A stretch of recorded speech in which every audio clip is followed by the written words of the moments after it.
Hi guys! Another unboxing! Yan. So ngayon, ang i-unbox ko naman is yung regular supplies ulit. So, yung iba dito, na i-vlog ko na. So, meron tayong bagong i-vlog na content o laman ng binili ko para sa anak ko. So, yan. Ito nga pala yun. Yeah. Yan. Ito yun. Ang seller nito is, kita ba dito? Ang seller na to ay Unilab. Hindi kita yun. Pero Unilab to. Buksan ko lang.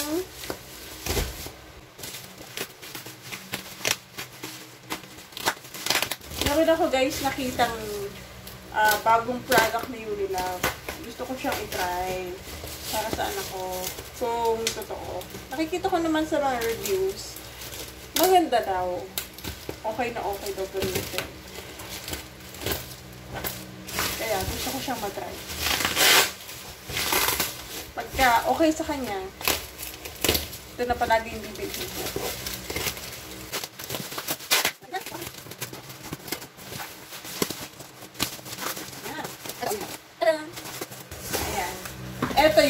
Ito yung mga na-vlog ko na. Ito yung mga laman niya. Ito naman yung isa. Yan. Ito, yung supplies talaga ng anak ko. Kahit slightly ka-price siya ng isang branded na diaper, ito yung mas gusto ko.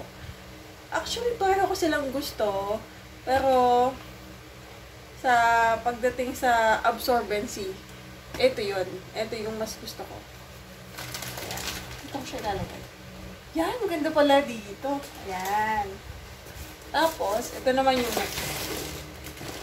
Ang pakikita ko muna is yung mga na-vlog ko na before. Then, konting chika lang, then ipapahuli ko yung isa na binili ko, yung bago. Ito naman yung isa, wet wipes siya. Ito yung, palagi ko na ngayong binibili sa kanya. Malalaki yung pagka-wipes niya. Gusto ko siya. Hindi siya watery. Hindi siya talagang matubig na matubig compared dun sa mga tig 11 ata yun. Nakabili naman ako nun. Matubig talaga siya. Pero ito yung mas gusto ko sa anak ko kasi malapad.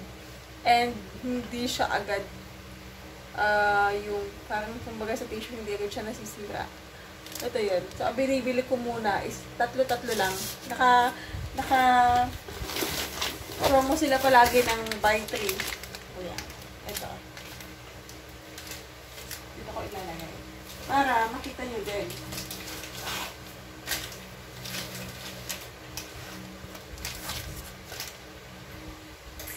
Ayan. Ito naman yung isa. Suki-suki na ako yun nila. Baka naman. Ayan. Ito yung nakita ko na naka-promo. So, agad-agad. Check out agad-agad. Ayan. Ito yung feeding bottle cleanser. So, naka-promo siya ng buy 3. Ito pa naman. Ito pa yun. May isa pa. Ayan.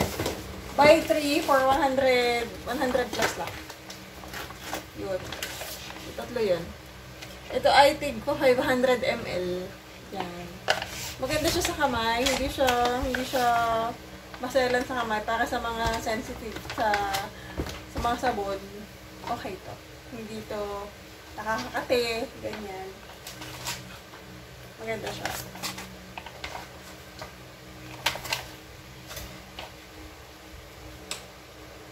Ayan. So, ito na guys. Ito na yung last na bagong product na binili ko kay Unilab. Taran! Ito na! 1, 2, taran! Ayan! Kung mapapansin nyo, diaper din siya. Katulad siya ito. Yan. Ito guys, yung product ni Unilab na tinatawag na Slumber Nights. Slumber Nights ba yun? Slumber. Basta may nights. Okay na yan. Yan. Ito yun. Nakalagay dito, all night protection for XL yung binili ko kasi XL na talaga yung lagi ginagamit na ano ko. Yung sinusuot tuwing gabi. Kasi ito daw yung sobrang absorbent na diaper nito. Yung compare dun sa iba na twice nagpapalit every night ng diaper. Ito daw, pagkapalit mo sa kanya, sa gabi, pagkalinis, ganyan, hindi mo na siya papalitan sa madaling araw. Diretso na daw to hanggang umaga. So, itetest ko to pagka naiuwi ko na to sa bahay bukas. Kung totoo, sabi nila, okay daw. Hindi na nga daw talaga nagpapalit. Magdamag, wala daw leak. Hindi daw nagli-leak kahit punong-puno na. Yun.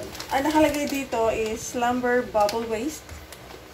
Slumber Bubble Waist. And then, super soft cushion-like surface. At customized cartoon backsheet designs. Ayan. Ito siguro yung nakalagay doon sa likod. Sa likod naman, nakalagay naman dito is more absorbent pads. Slumber Bubble Waist ulit, Ultra Soft Top Sheet, Air Pro Back Sheet, and Easy to Wear Pants. Ayan. Ito yung bago guys. So, isa munang pack yung binili ko. Ang laman nito ay parang ganun din. 30 pieces din, katulad nitong isa. So, matetesting natin to simula bukas. Ayun. So, guys, ayan yung mga nabili ko for today. Yan. Unilab. Hello. Baka naman. Di naman. Thank you for watching, guys. Bye. Next time ulit. Bye.